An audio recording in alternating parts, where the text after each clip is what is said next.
je me rappelle très bien quand la CAQ était dans l'opposition. François Bonnardel était, je pense, critique en matière d'institution, quelque chose comme ça. Là.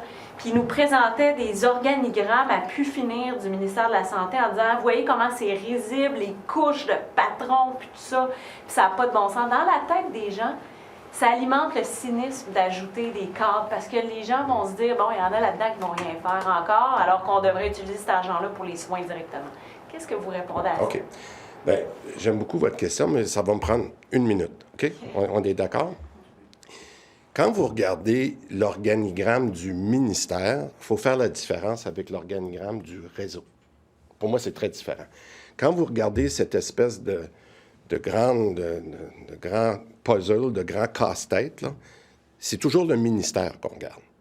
On ne regarde pas le réseau. Quand on a rajouté des cadres, par exemple dans les CHSLD, c'est dans le réseau qu'on a fait. Ça n'a rien changé avec l'organigramme. OK? Moi, ce que je vous dis, c'est que dans la réforme de M. Barrette, il y a eu 1300 cadres qui ont été congédiés. On parle ici d'1 ou 2 centaines de cadres. Dans le réseau, pas dans l'organigramme de la santé. Pour moi, c'est très différent. Donc, quand je vous dis qu'on est en train de dire comment on peut mieux faire les opérations, moi, je pense qu'il y a eu des cadres de trop qui ont été congédiés, qui sont probablement même prêts à revenir parce qu'on a un besoin d'avoir un réseau plus efficace. Maintenant, du côté du ministère, quand je regarde, puis moi, là, je vous le dis, ça fait 2 ans, puis là, je dépasse ma minute, mais je vais terminer. Ça fait 2 ans que je travaille avec Mme Savoie, là, un petit peu plus.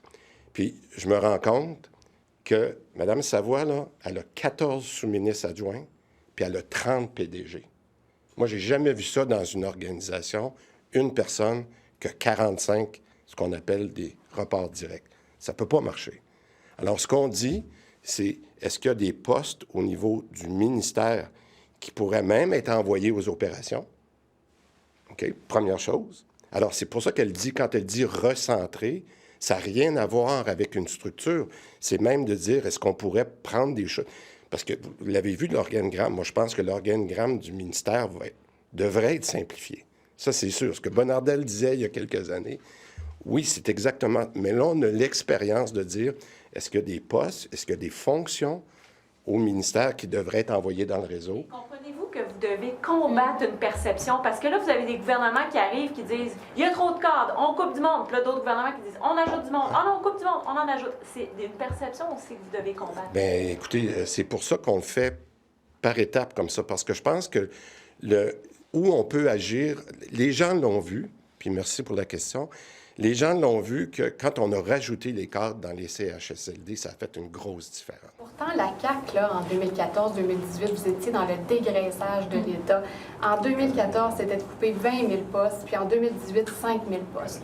Donc, on n'est pas du tout, on n'est plus là-dedans, mais pas du tout. Là. C'est pas ce que vous annoncez aujourd'hui, c'est pas un peu contraire à ce que la CAQ voulait faire dans les années précédentes? Je vous dirais, là, puis je veux faire attention, je ne veux pas trop revenir sur la réforme de M. Barrette, là. Mais couper 1300 postes, là, c'est beaucoup, là. C'est une erreur?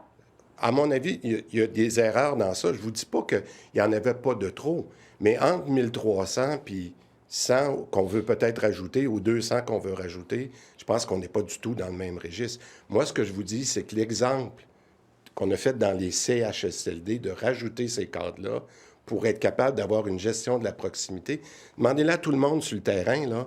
Tout le monde se dit que c'était la bonne chose à faire. C'est pas ça ma question. Ma question, c'était que la CAQ, en 2014 puis en 2018, promettait de c'est pas nous qui avons... couper... Non, mais je comprends très bien, mais si c'est facile de dire on aurait dû faire ça ou il n'aurait pas dû faire ça, moi, ce que je vous dis, c'est qu'on ne l'aurait sûrement pas fait de cette façon-là. Non, mais la CAQ, mais là, aujourd'hui, vous êtes en contradiction avec ce que la CAQ promettait en 2014 et 2018. Pas du tout, parce que si on avait... Puis là, on est dans le théorique, là, mais...